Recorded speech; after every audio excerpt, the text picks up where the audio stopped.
نیاز خان زه خدا وسم ویلی شم چې یاره ژوند ښه دی د صحت د غاړې کمزور یم بیمار یم او د جوړونو مسله راته پیښه ده چې د ګرځېدو نه وتې یم نو په دې باندې ډېر زیات خفه یم چې یو خو رانه خپل غم ښادی پاتې شوې بل د یارانو محفلونه ملاقاتونه لیدل کتل ځکه چې په دې باندې زه ډېر مین وم ته پته چې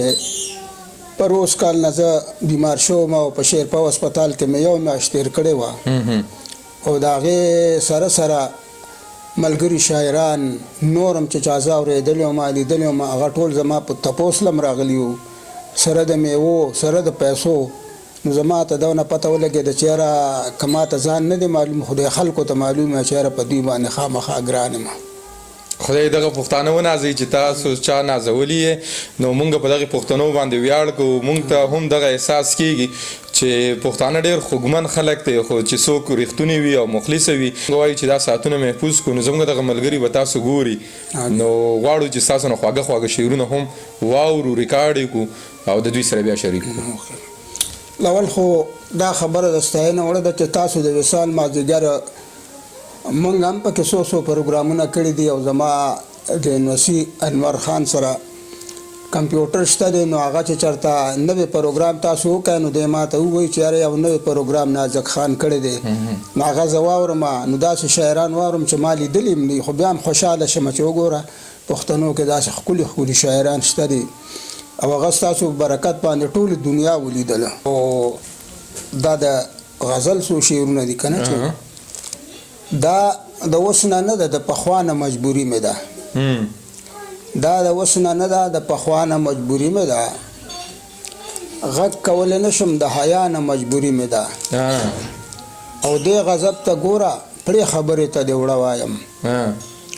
دې غضب ته ګوره پړې خبرې ته دې وړه وایم ای زما د زړه د کلي خانه مجبوري مې ده ډېر ښه دی او پیټي چې په سر د تهمتونو الزامونو وړم پیټي چې په سر د تهمتونو الزامونو وړم ځان دې رانه هېر که خپله ځانه مجبوري مې ده ډېر ښه او کله کله داسې کیفیت په ما حاوي شي چې کله کله داسې کیفیت په ما حاوي شي چې شین شم په جړا کې د خندا نه مجبوري مې ده ډېر ښه دی دا شعر بیا ووایه کله کله داسې کیفیت په ما حاوي شي چې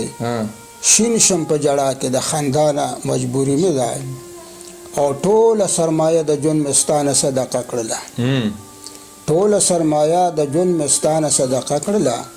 خلک وایي سانه زه وایم دا نه مجبوري مې ده ډېر ښه دی ډېر ښه اکمل صاحب او ما در سره سم سپینګیرې ځان وړوکی کړی دی ما در سره سم سپینګیرې ځان وړوکی کړی دی ای د لیوني اکمل جانانه مجبوري مې ده ډېر ښه اکمل صاحب ما ته ګناه ده ما په خپله مشهور که جانان ځان ته مې تریخ بل ته مې خوږ لکه انګور که جانان او اوس چې څوک ییني په مخه ته چکونه وهي لکه د چرګ مې کورنو غوړو کې سور که جانان ډېر ښه دی نور ورپکې نه اوسمه زمه د دې کلي نه کډه په حیا کې چرته وړمه د دې کلي نه نور ورپکې نه اوسمه زړه مې ته موړ شوی دی ننګ غیرت د خلکو د زړګو نه نچوړ شوی دی اوس د پښتنو تاریخ هیر شوی دی زوړ شوی دی څه به وایم ښار ناپورسان ترې نه جوړ شوی دی زه خو قدرتي دی یارې مرمه د دې کلي نه کډه په حیا کې چرته وړمه د دې کلي نه دې نه خو الله چې په ځنګل کې اوسېدل ښه دي دې نه خو د بل د غلامۍ ژوند تېرول ښه دي دغسې بې ننګه پښتنو نه خو مغول ښه دي غوره دي پردي نه دا چا ویل چې خپل ښه دي بس ته نور دا ځان راټولومه د دې کلي نه کډه په حیا کې چرته وړمه د دې کلي نه ټیک ده زمانم چې دا مې و د پلار نیکه کلی امن او انصاف چې پکې ویادېده ښه کلی څنګه به بل کلی یادوه چې دا دی څه کلی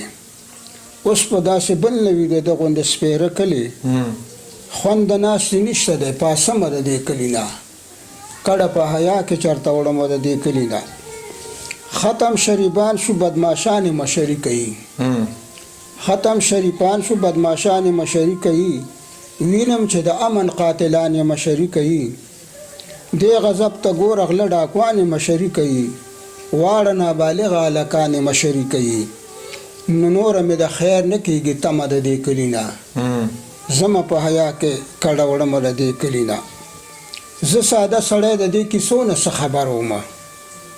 زه د ایمان خرڅو پښتنو نه څه خبر ومه، زه د سازشونو د دوکو نه څه خبر ومه، زه د خودغرضو د جرګو نه څه خبر ومه. ما خدای د خپل نصیب بخورمه د دې کلي نه، خو کډه په حیا کې چرته وړمه د دې کلي نه. نه کېږي زما ګزاره نوره په دې کلي کې،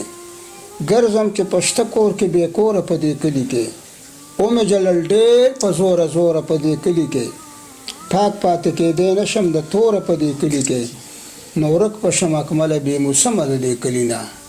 کډه په حیا کې چرته وړمه د دې کلي نه.